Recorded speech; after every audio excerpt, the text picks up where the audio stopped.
Salut, c'est The Cid. Alors aujourd'hui, petite continuité du tuto sur 3ds Max. On va voir la partie des modifieurs. Alors les modifieurs, qu'est-ce que c'est? C'est tout ce qui va nous permettre de modifier notre forme qu'on va construire ou de nos formes, de gérer, d'ajouter des points, d'ajouter des segments, ce qu'on a vu dans le premier tuto. Alors c'est le panneau qui se situe ici là, qui va être attribué à chacune de nos formes qu'on va ajouter dans notre viewport. Alors, ce que je vous propose, c'est de faire un cube classique, et puis on va regarder toutes les fonctionnalités hein, une par une. Alors voici, avec un clic déposé, je trace mon cube, je trace sa surface puis sa hauteur, voilà, comme on a déjà vu. Je le centre avec Z. J'enlève, moi j'aime pas les petits bords avec J. Et donc je vais dans mon panneau modifieur en sélectionnant l'outil sélection et en prenant mon cube. Donc ici, j'ai donc mon panneau, donc là il est assez basique puisque ce n'est pas un polygone qu'on a pour l'instant, ce n'est pas une forme polygonale, c'est un cube. Donc le cube, on peut juste paramétrer de base dans Max sa hauteur, sa largeur et sa profondeur. On peut aussi sélectionner ses subdivisions, donc là ça sera avec les petites touches F3 F4 comme j'avais déjà dit que vous pourrez voir ici. Avec F4 on fait apparaître les arêtes et avec F3 on ne fait apparaître que les arêtes. Euh, les petites arêtes qui sont ici, donc on va pouvoir les subdiviser. Donc ici on les subdivise voilà, en longueur, en largeur et en hauteur. Donc on va partir sur une base de 3 par 3 par 5, voilà, très bien comme ça, pour voir ce que ça fait. Donc ici on peut pas faire grand chose comme vous voyez, alors on va faire tout de suite la transformation, nous on va utiliser ceci en polygone déformable, donc on va le transformer en polygone. Donc pour ce faire, il y a deux méthodes, il y en a même trois. Soit on fait un clic droit directement sur la forme et on fait Convert to Editable Polygone. Alors sachez que le patch c'est un système de polygones mais avec des points, avec des points clés. Avec, comme dans Photoshop quand quand on fait un tracé à la plume avec des poignées etc. Donc c'est beaucoup plus dur à gérer dans l'espace mais ça donne des formes propres. L'edit mesh sera lui l'ancêtre du polygone. Donc avec des triangles et nous polygone on est en carré. Donc nous on va faire polygone, donc ici première méthode, deuxième méthode, clic droit ici sur la box, edit poly, ou troisième méthode, on va venir ici, et c'est ce qu'on va faire nous pour garder la hiérarchie, on va venir ici faire edit poly. Alors ce qui va nous permettre d'avoir les piles dans la pile de modifieurs, donc ce qui va se trouver tout ça dans la petite case qui est ici donc. Donc si j'avais tout écrasé ou que j'avais fait clic droit edit poly, là j'aurais eu plus que l'edit poly, donc une seule forme qui serait écrasée. Ici je peux encore revenir sur ce que je vais faire, ce qui va me permettre de par exemple, si je fais une modification sur mon edit poly, donc je vous montre rapidement, si je viens ici que je prends un point comme ça et que je fais ça, soit en sortant de mon mode je vais pouvoir garder la forme ici et l'utiliser comme elle est, soit je vais pouvoir me dire ah je me suis trompé ou je veux voir ce que ça faisait au début et je vais pouvoir décocher la petite lumière, ce qui va désactiver l'edit poly qui est ici et hop je vois ma forme qui est en dessous. Donc ce qui est bien c'est que tous les trucs qu'on peut rajouter ici qui sont dans la liste des modifieurs vont être empilés ici. Alors évidemment plus on en met plus ça rame. Tous ceux qui sont ici donc seront cachés, on pourra les cacher, les activer, désactiver, passer un sous l'autre, etc. Donc c'est comme un système de calque en fait mais sur notre forme. Donc je reviens en arrière, hop. Alors, commençons tout de suite par nos petits outils. Alors, on va avoir deux types d'outils. On va avoir les modifieurs, comme je le disais, qui se trouvent dans la petite liste qui est ici. Et on va avoir tous les modifieurs qui sont propres à la modification qu'on a appliquée. Donc là, ce sera en l'occurrence l'edit poly. Ce qui, en fait, le fonctionnement, c'est que quand on choisit ici un modifieur, tous ces paramètres se retrouvent en dessous. Donc là, moi, je vous conseille d'agrandir parce que de base, vous devez être comme ça. C'est un peu chiant pour scroller. Donc vous pouvez le doubler si vous êtes sur un grand écran, c'est plus pratique. Donc par exemple ici sur l'edit poly on va avoir ces outils là. Sur un autre truc par exemple si je mets un bend qui va servir à tordre une forme, là je vais avoir que les paramètres voilà ici. Donc je peux naviguer entre chaque. Si je vais sur l'edit poly j'ai les paramètres de l'edit poly. Si je vais sur le bend j'ai les paramètres du bend avec l'angle voilà, de déformation. Donc on verra les modifieurs après. On va commencer par voir le plus important, c'est edit poly, ce qui va permettre de faire votre forme vous-même, de faire de la modélisation, ce qu'on appelle la modélisation. Que ce soit en point, en vertex, en border, en polygone ou en élément, comme on a vu. Alors je commence tout de suite. Ici, on a nos sélections, donc on va commencer par se mettre en point pour voir. Donc ça, on avait déjà vu dans le premier tuto, mais je vais passer en Alt W pour voir en écran complet. Le vertex tout simple permet, si on a sélectionné ici, de prendre nos points comme ça avec CTRL pour sélection multiple et de les déformer comme on le veut. Voilà. Donc ici, à partir de là, qu'est-ce qu'on peut faire? On peut venir sélectionner, là c'est la sélection, donc sélectionner nos vertex. On a des petites options de sélection. On a le shrink qui permet de réduire la sélection. Donc là, on n'a que 2 points, donc c'est déjà pas beaucoup, donc on va pas faire grand chose. Par contre, si on a une sélection ici, moi je me dis, je veux sélectionner ces 2 points-là, ces 4 points-là, pardon. Mais je n'ai pas envie de me taper tout le monde à sélectionner. Là, je voudrais tous ceux qui sont autour en plus. Donc là, je vais faire un grow. Et hop, la sélection s'agrandit d'une sélection autour. Donc ça marche à plusieurs fois, hein. Hop, je sélectionne plus. À chaque fois, il me reprend un rang en plus. Par contre, si à l'inverse, j'ai trop pris de choses, je fais shrink et hop, c'est l'inverse. Donc je sais plus comment c'est traduit en français, ça va être agrandir et rétrécir la sélection, un truc comme ça. Donc petit outil sympa pour sélectionner. Ensuite, ici, on va avoir un outil qui va être très utilisé, qu'on va utiliser pas mal. Quand on fait de la sélection, le inner backfacing, ce qui va nous permettre de dire est-ce que je prends les points quand je fais une sélection par exemple comme ceci, est-ce que je prends les points que je vois ou est-ce qu'il va aussi m'attraper les points qui sont derrière. Donc là je l'ai pas mis le inner backfacing, donc il va me prendre les faces qui sont derrière. Donc ici, là j'ai les sélections ici. Si je suis en inner backfacing, que je viens sélectionner mes points ici, il va me sélectionner que ceux que je vois. Donc là, petite chose aussi importante, parce que des fois on commence à faire notre bidouille, on n'a pas coché cette case et du coup on déforme tout ce qui se passe derrière. Et après, quand on retourne, bah, on est un peu dans la merde parce qu'on peut plus faire grand chose. Donc n'oubliez pas, ici, si vous modifiez ce que vous voulez, que ce que vous voyez, pardon, n'oubliez pas de cocher cette petite case. Ensuite, dans les petits panneaux qu'on a en dessous, donc là, on va voir la soft sélection. Alors, cette sélection, vous ne l'utiliserez pas souvent. C'est quand on a une forme avec plein de points qu'on veut sélectionner en donnant un effet smooth, enfin lissé. On va venir utiliser cette petite sélection, ce qui va faire que, regardez bien ici, moi j'ai mes 4 points, donc ils sont en rouge parce que c'est sélectionné, et ceux qui sont en bleu ne sont pas du tout sélectionnés. Si je viens sélectionner ici la petite soft sélection, je vais avoir une zone de sélection comme si j'avais un flou de sélection. Donc ce qui va faire que quand je vais les déformer, chacun des points va suivre avec une intensité plus ou moins faible, que je vais pouvoir régler ici. Donc le fall off, hop, donc on a un aperçu, ce qui est pas mal. Et les petits paramètres voilà, qui permettent de régler. Ici, je vais sélectionner plus de points. Ici, je vais en sélectionner un peu moins. Donc, je vais pouvoir donner des formes voilà, un peu arrondies juste avec une sélection. Donc, ça, c'est pas mal. Ça évite de forcer sur les modifiers, etc. Juste sélection à la main. Je peux faire à peu près ce que je veux. Donc là, je vais faire un petit effet comme ça. On va le laisser comme ça. Donc, ici, la petite soft sélection. Donc, il suffit de la décocher pour plus l'utiliser. On va la cacher pour l'instant. Ah, on peut pas la cacher. Bon, tant pis. On va voir ici. Alors, ça c'est très pratique. L'edit vertice, alors les propriétés qui sont ici seront propres que à ce mode-là. Si vous passez en Edge, il y a des petites options supplémentaires, en border pareil, en polygone pareil, il y a la base qui reste, mais il va y avoir des options qui vont être en plus à chaque fois. Donc ici pour les vertices, donc les points, ce que j'ai ici, je vais avoir donc remove pour les supprimer. Je vais avoir break pour les enlever. Alors break il va me casser la forme. Donc ce qui va faire que voilà, il me casse tous les points. Donc là ils sont plus liés. Je sais pas trop à quoi ça peut vous servir, mais si vous voulez, voilà, ça peut servir à quelqu'un. Ce qui fait que tous les points sont supprimés. Donc voilà, tout est ouvert au niveau des points que j'avais sélectionnés. L'extrude va plutôt nous servir en polygone. Alors là ici, je vois pas trop à quoi ça peut servir aussi pareil. Extruder un point, bah ouais, ça casse tout. Si on va pouvoir dire que ça divise l'angle et ça crée un enfoncement. Bon, voilà, je sais pas si vous en aurez l'utilité. Le weld par contre et la target weld, ça va être bien. Ça va nous permettre de pouvoir lier un point. Par exemple, si j'ai fait une subdivision en trop, par exemple ici, si je veux qu'il n'y ait qu'une seule pointe et pas un espèce de plat là, je vais pouvoir faire un target weld. Donc je vais cliquer sur le premier point et je vais le lier au deuxième, et le premier va venir se snapper au deuxième. Donc ça c'est pas mal. Ça va nous permettre de souder des points en gros. Donc ici, après, il suffit de faire un clic droit pour sortir de la sélection. Vous faites votre truc après, hop, sortez de la sélection et clic droit.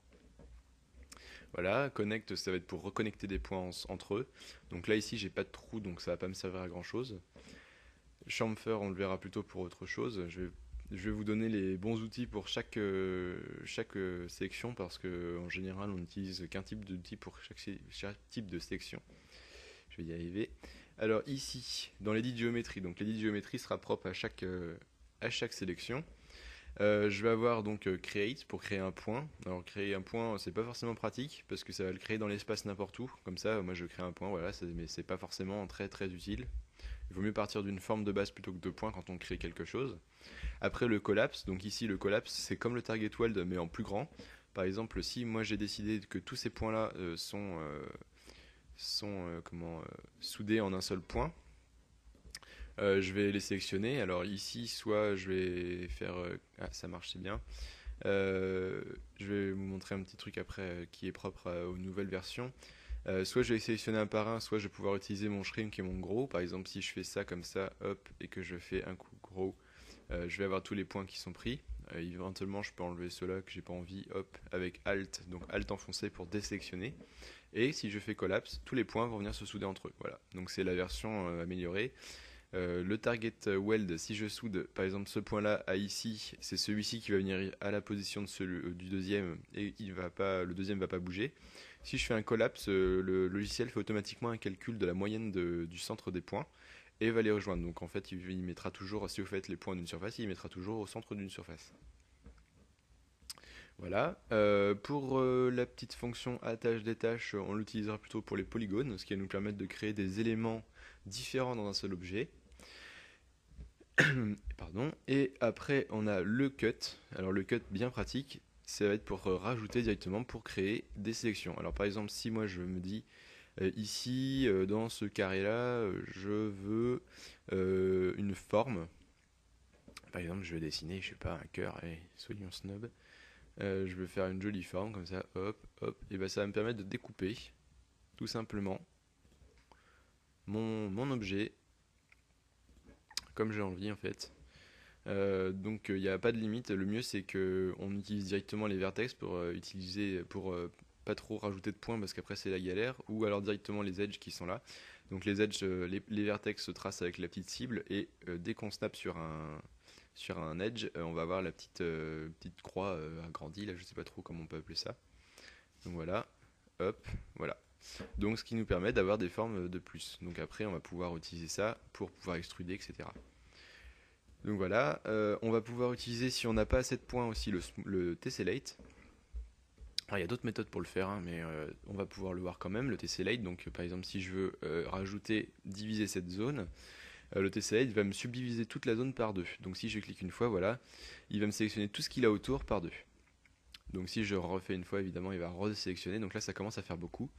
Ça rajoute à chaque fois de la subdivision. Donc il y a d'autres moyens de faire ça, on verra ça après dans les modifieurs. C'est une façon, donc tessellate, il divise tout par deux.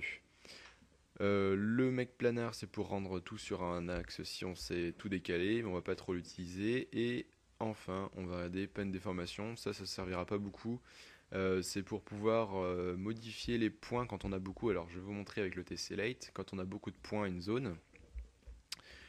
On va pouvoir activer ces petits outils qu'on peut régler donc avec la dimension c'est comme une brush Photoshop mais en 3D, avec la dimension, la force, etc. Ici la force. Et on va pouvoir jouer, soit on les enfonce, soit on les alors relax, ça va être détendre en français, soit on relativise, on va dire, la position des points. Je sais que ça veut pas dire grand chose, mais je vais vous montrer. Si je push pull, donc clique pour attirer, et je crois que c'est je ne sais plus, comment on fait pour faire l'inverse. Si c'est ça, oula, voilà. Alors j'ai pas sélectionné mes edges, donc il faut sélectionner, hein, c'est pas très pratique. J'utilise jamais ce truc. Alors si je sélectionne mes vertex ici, non, il n'y a pas besoin de les sélectionner. Donc là c'est un peu violent, on va faire ça. Donc ça permet de donner un effet. Si vous voulez faire des montagnes ou un terrain, je ne sais pas, il suffit de cliquer plusieurs fois. Et pour renfoncer, c'est avec la touche CTRL. Voilà, c'était ça que je cherchais. Pour renfoncer, on fait la touche CTRL. Et après, pour retirer, on fait la touche, le clic tout simple. Voilà.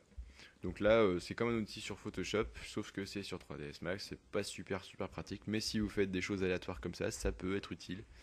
Alors le relax, du coup, je vous montre vite fait. Si vous avez fait une forme un peu trop violente comme ça, il suffit de mettre un coup de relax et lui, il réaligne un peu tout, il redétend un petit peu toutes les formes que vous avez données, il les réarrondit, on va dire. Donc voilà, donc ça nous permet de donner un truc un peu plus smooth. Donc voilà pour les principales, pour les principaux outils des points, donc des vertex. On passe ici aux edges maintenant. Alors je monte les edges, oh, bah c'est bien, il m'a directement sélectionné ma dernière forme que j'ai créée. Donc on retrouve les outils pareils de sélection ici, shrink et gros, je vous les montre pas. On va voir le ring et le loop, alors ça c'est pas mal. Pour faire des sélections, maintenant il y a l'outil, il y a un raccourci clavier pour le faire, mais avant il n'y avait pas. Je vous montre ça sur un autre cube pour que ça soit plus clean ou non, on va essayer sur celui-là, on va voir ce que ça fait. Si par exemple je sélectionne ici mon edge, si je fais ring, ah bah il va pas vouloir forcément. Je vais vous montrer sur un autre cube. Hop, ici je refais mon cube. Voilà. Je mets mon petit modifieur, edit poly. Si ici je viens sélectionner par exemple cet edge là, donc ici il est là, celui-ci, et que je veux sélectionner toute la tranche, soit je vais sélectionner à la main, je vais faire comme ça, voilà, ça peut être très pratique, et après il faut bien vérifier que tout est bien pris, qu'il n'y a pas d'erreur, soit je vais les sélectionner un par un comme ça pour être sûr du coup. L'autre technique, c'est que je vais faire ici les petites touches, donc ring va sélectionner en parallèle comme ça les axes, loop va sélectionner en tour comme ça pour faire une boucle. Et maintenant sur les dernières versions, donc depuis 2011 je crois, si vous sélectionnez un edge et que vous lui donnez une direction, c'est-à-dire par exemple ici, ou alors que vous donnez une direction ici, et bien si vous faites mage, vous allez avoir la loupe qui se prend toute seule, et si vous, la ring qui se prend toute seule, et si vous faites mage dans l'autre sens, hop, ça va faire pareil, voilà, dans le même sens. Donc ça peut être pas mal pour faire des sélections, hop, ici, ou alors ici, ici, voilà. On va pouvoir sélectionner, c'est pas mal ça, c'est le nouvel outil avec la touche mage. Donc voilà pour les edges. Pour la suite, donc là, c'est ici, c'est la sélection. On passe en sauf sélection, donc le même système que les vertex. Donc on va pas la mettre parce que ça ne sert à rien, mais on peut toujours pas la replier. Si, on peut la replier. C'est moi qui clique mal. Mais c'est un peu stupide, on clique pas sur le petit plus en fait, on clique sur le titre directement. Donc pour les edges, qu'est-ce qu'on a? On a les mêmes outils, la même chose. Donc split va permettre de détacher. C'est comme le detach. Remove, c'est pour supprimer un edge. Hein, voilà, si je fais ça, ça le supprime. L'extrude va permettre d'extruder, mais alors c'est pareil, c'est un peu galère. Voilà, ça va faire un truc un peu. Ça l'extrude, quoi, ça le sort, ça le transforme. Le chamfer, ça va être bien, ça va être pas mal, on va l'utiliser pas mal. Donc par exemple, si je prends mon loop ici et que je vais faire un petit chamfer, ou plutôt le faire sur une arête, ça va être plus clair, pardon. Si je sélectionne mon arête comme ça, je vais pouvoir l'adoucir en faisant un chamfer. Alors soit on clique, c'est toujours pareil pour les boutons qui sont comme ça, soit on clique sur le bouton ici et on le fait à la main, donc là ça va être réglable à la main. Donc là je vous montre, ça fait ça, et comme ça en cliquant on déplace comme on veut. Soit je vais pouvoir ici cliquer sur le petit carré et je vais pouvoir régler les options pour pouvoir le régler visuellement. En disant par exemple je veux tant d'ouverture avec tant de division entre les ouvertures. Et après choisir le mode, donc ici soit je le fais par rapport au... là je vais pouvoir le faire par rapport, là ça va l'ouvrir, ça va ouvrir les arêtes et je peux aussi modifier ouvrir ou pas ouvrir. Donc soit il me creuse l'arête, soit il me la creuse pas. Donc voilà. Donc ici ça peut être pas mal. Donc voilà, on a un petit truc arrondi, c'est fait en 2-2 et c'est propre. Donc le chamfer ici. Ensuite, si on a un trou dans notre forme, ça peut nous arriver. On a par exemple un trou ici. Donc supprimer pour le virer, je vous montre juste. Si je repasse ici et que je fais un bridge entre ah là je me perds, cet edge et celui-ci, je fais bridge et hop ça me le bouge, voilà. Alors attention parce que je suis pas sûr qu'ici il me le bouge bien. Si c'est bon, il me soude. Parce qu'il peut laisser un trou ici des fois. Ça dépend comment on sélectionne. Donc le bridge permet de faire un pont, comme son nom l'indique, entre deux edges. Le connect, ça va être pour diviser. Alors ça c'est pas mal aussi, si je sélectionne ici les deux edges et que je fais un connect, donc je vais vous montrer directement avec les options, je peux dire par exemple je veux tant de segments entre chaque, et je veux après, ça c'est pour régler l'espacement et aussi le décalage, voilà. Donc je peux sélectionner et ajouter des edges. Si je veux avoir une forme, je sais pas ce qu'il y a au milieu, hop, je peux le transformer. Alors là vous voyez, la transformation est moche. Alors je vous explique tout de suite pourquoi, c'est parce que tout simplement on travaille donc en edit poly, donc en forme de 4 côtés, et ici j'ai pas 4 côtés, j'en ai 1, 2, 3, 4, 5, 6, 7. Donc forcément 3DS n'aime pas. Alors à la limite on peut prendre des formes de 3 côtés, mais par contre plus de 4 c'est pas bon. Donc c'est 3 ou 4 forcément, sinon vous allez forcément avoir des problèmes comme ça. Donc ici, qu'est-ce que je vais faire? Je vais venir par exemple en point, prendre mon petit connect qu'on a vu tout à l'heure, il est ici dans Edit Geometry, le petit cut pardon, et je vais transformer ça. Alors par exemple, je vais faire ici, hop, j'ai une forme de 3, donc ici vous voyez que ça reprend tout de suite sa forme. Et ici, on voit qu'il y a un problème, ça saute là ici, parce qu'on a maintenant 1, 2, 3, 4, 5, 6. Si je le divise tout ça en deux, je vais avoir par exemple ici, on va le diviser en 3, je vais avoir ici, voilà, en 4. Voilà, donc là j'ai plus que des quads, donc des 4 côtés.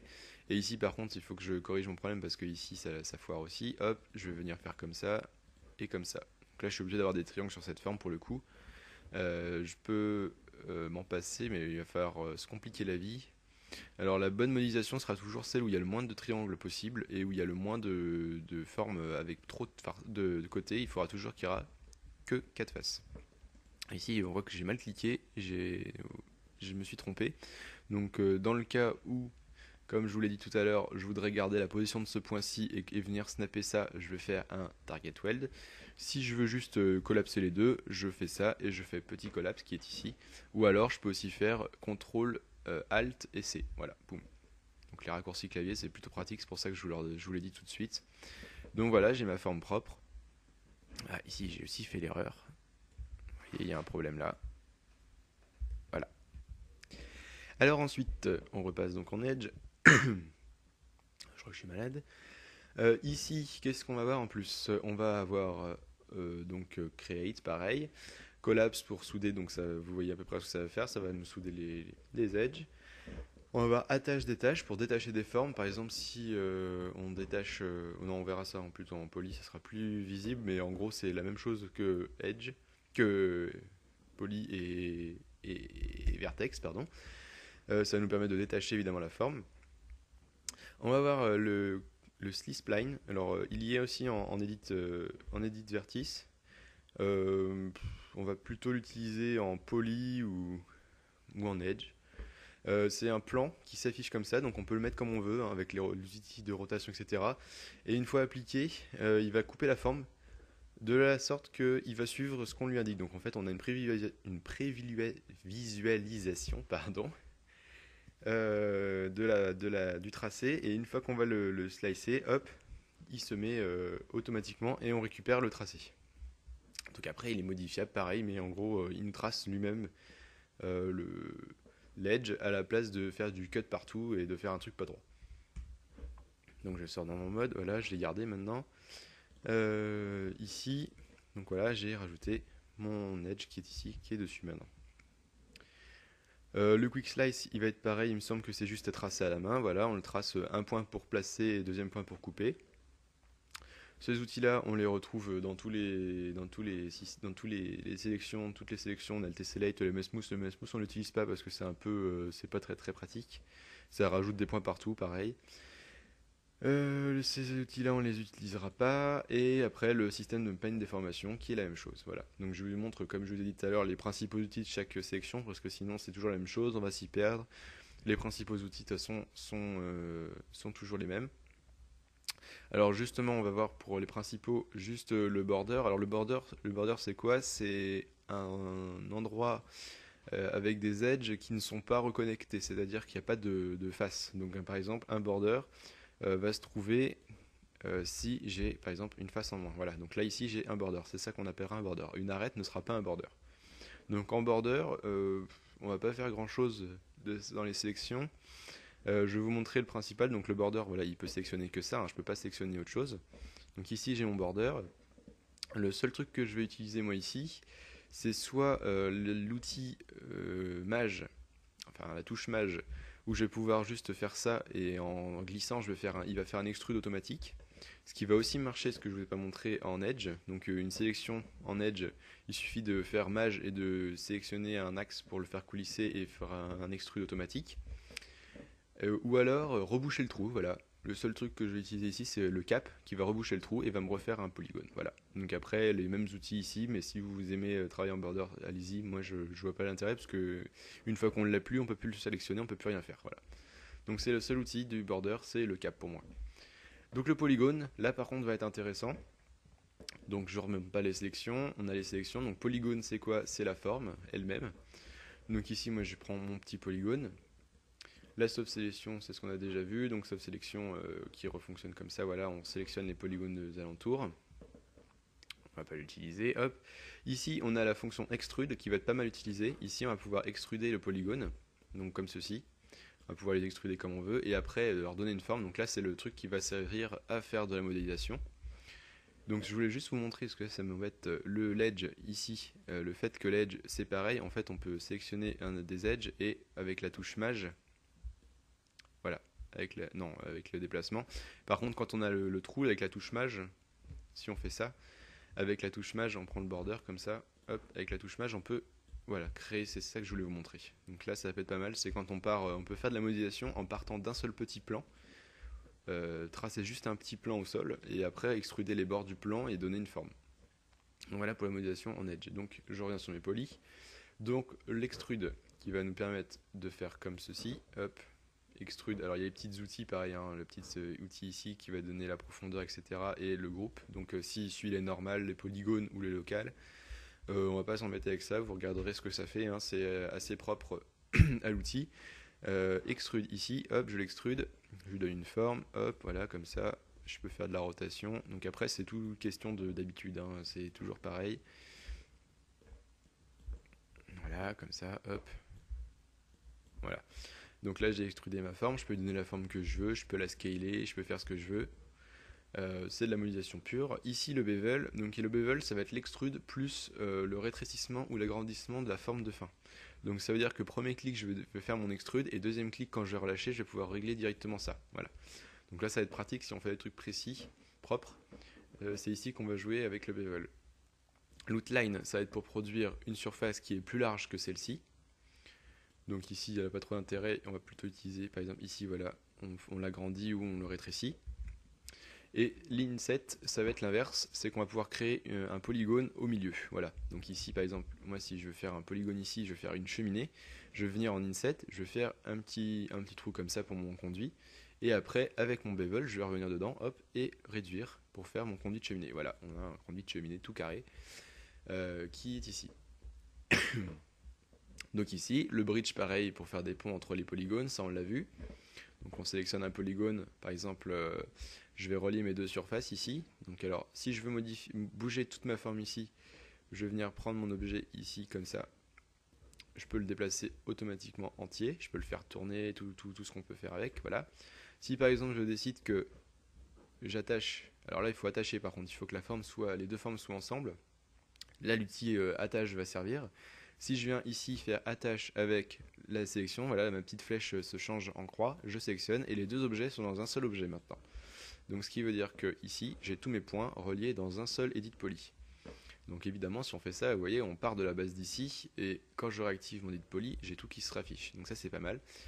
Et donc pour faire le bridge, je vais prendre ma face ici, je vais prendre ma face ici et je vais lui dire avec les petits paramètres ce que je veux qu'il me fasse. Alors ici le nombre de segments, voilà, la subdivision, je peux pouvoir régler la forme. Ici donc là elle est droite donc il n'y a pas de modification. Je vais pouvoir diriger voilà le milieu. Je vais pouvoir diriger comment on appelle ça, le twirl, c'est-à-dire la vrille, le twist, la vrille. Voilà, donc on peut donner un effet de vrille. Je vais pouvoir il me semble qu'il y a ouais, il y a deux options de vrille, voilà, ici. Donc voilà, il y a quelques petites options à régler et hop, voilà, j'ai fait une liaison. Alors ça c'est moche, mais je le remets comme ça, voilà, on a la liaison qui est faite entre les deux objets. Donc tout le truc, toute la forme ici et la forme ici et le pont sont creux, donc ils sont liés. Voilà pour le petit outil. Flip, ça va être pour flipper les normales, si on veut voir dans l'autre sens. Alors pourquoi il m'a enlevé mon bridge? Je voulais pas parce que je l'ai pas validé. Donc si je fais mon bridge up, je refais mon bridge puff, voilà, c'est fait. Si je veux faire mon flip, alors le flip c'est que ici, comme vous pouvez le voir quand vous allez péter les formes, si j'enlève par exemple ces trois formes là, on voit à l'intérieur, mais du coup la forme est noire parce que c'est creux. Quand on va mettre un matériau, le matériau va s'appliquer sur l'extérieur mais pas sur l'intérieur. Du coup ça peut se gérer, c'est-à-dire qu'on va faire un flip sur notre forme. Donc si je fais ça, je vais faire un flip et mes normales s'inversent, ce qui va faire qu'on va voir à l'intérieur. Alors là ça se voit pas, mais si je mets ce qu'on avait vu dans le premier tuto avec un matériau, voilà. Ici, du coup, on ne voit plus que l'intérieur. Donc si je passe en F4, voilà, on ne voit plus que l'intérieur. Ça fait bizarre, faut s'y habituer, hein, c'est une habitude. Mais ça nous permet de modéliser des pièces à l'intérieur, par exemple, ou des formes fermées. Si je fais ça, voilà, si je repasse en flip de l'autre sens, si je prends mon poly et que je repasse en flip, hop, on récupère notre forme extérieure. Donc voilà pour le flip.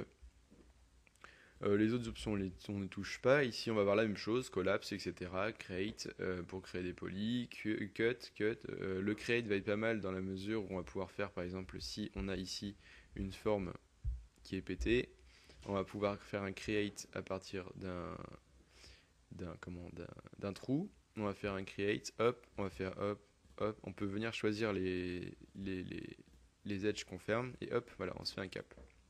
C'est comme un système de cap, sauf que c'est à la main, donc ça peut être modifiable. Le cut pareil, ici pareil, et là on a un nouvel petit panneau qui est propre au poly, et qui va être aussi retrouvé dans les éléments, c'est le Polygon Smoothing Group, ce qui va nous permettre de faire un pré-smooth, un pré-arrondi des formes. Alors par exemple, si moi je veux pas que ma forme ici soit trop carrée, parce que là ça fait vraiment soudé sur le bord, je vais pouvoir dire que cette forme ici, ce poly ici, celui-là, celui-là et celui-là vont être dans le même smoothing group. Donc ici, on a un smoothing group. Ça fonctionne par groupe, donc c'est un numéro au choix, on s'en fiche, il n'y a pas forcément de numéro qui fait un effet ou pas. Là, on voit que 3 smoothing groups sont occupés, le 1, le 2 et le 4. Si je choisis de mettre tous ces polys là dans un seul smoothing group, par exemple sur le 9, et bien du coup on va voir que ici il y a un espèce de smooth qui se fait. Alors là c'est pas trop visible, il y a une liaison qui se fait entre les polygones et qui fait que en gros il y a un lissage entre les deux. Alors par exemple ça va être plus visible sur les arêtes. Si je prends mes arêtes comme ça, alors je vois rien, hop, je prends mes petits polygones sur les arêtes et que je lui dis je voudrais qu'ils soient tous dans un même smoothing group. Alors je vous montre sans et avec. Voilà, avec, sans. Donc s'ils sont tous dans le même, voilà, j'ai un arrondi qui se fait, un pré-arrondi qui se fait. Si je suis plus dedans, ça va faire un truc comme ça. Donc le truc tout simple pour vous le montrer, je vais vous le montrer sur une sphère, ce que ça fait. Une sphère ici, je vais dire qu'il y a beaucoup moins de segments pour que ça soit plus significatif. Je vais créer une sphère donc, qui est toute carrée. Voilà, donc une sphère. Si je lui applique un edit poly et qu'en en face, je viens ici et je fais mon smoothing group, je fais mon smoothing group qui est en dessous, hop. Là, ici, donc vous voyez que tout est dedans. Donc là, ça nous donne un effet comme ça. Si j'enlève le smoothing group, voilà, je vais récupérer toutes les faces. Donc voilà, là on voit la différence. C'est un lissage par groupe. Donc on peut faire plusieurs groupes. On peut dire qu'une partie est avec un groupe ou deux. On peut attribuer plusieurs groupes à chaque face. Et du coup, ça nous permet de gérer le premier lissage. Donc ça va aussi servir à gérer les deuxièmes lissages quand on fait quelque chose comme si vous avez entendu parler du turbo smooth ou du mesh smooth. Ça va nous permettre de sélectionner des groupes et de les lisser entre eux plus ou moins, mais de garder certaines arêtes dans la forme. Donc je reviens, la sphère on s'en fiche, je reviens sur mon super objet trop beau là, mon espèce de machine infernale. Hop, en poly, ici, donc le smoothing group est là, et après on retrouve donc les peintes de déformation qui sont ici classiques. Donc voilà pour la première partie de ce tuto, parce que je crois que je vais en faire deux, parce que là ça fait pas mal de temps que je vous parle, et vous avez pas mal de choses à voir déjà. Vous avez vu les principaux outils, vous avez vu qu'on peut ajouter des choses ici dans les modifiers listes. dans la pile des modificateurs. Et donc, prochaine suite du tuto, la partie 2, je vous montrerai tout ce qui se trouve ici dans le petit modifieur list, c'est-à-dire toutes les options qu'on peut faire qui vont vous permettre de gagner pas mal de temps et aussi qui vont vous permettre de faire des choses pas mal. Voilà, donc je vous invite à voir la partie 2 quand vous aurez assimilé la partie 1. J'espère que je suis assez clair et que je dis pas trop de trucs compliqués. Comme d'habitude, si vous avez des questions, n'hésitez pas, vous me le dites sur la vidéo et je vous répondrai avec plaisir. Bonne continuation!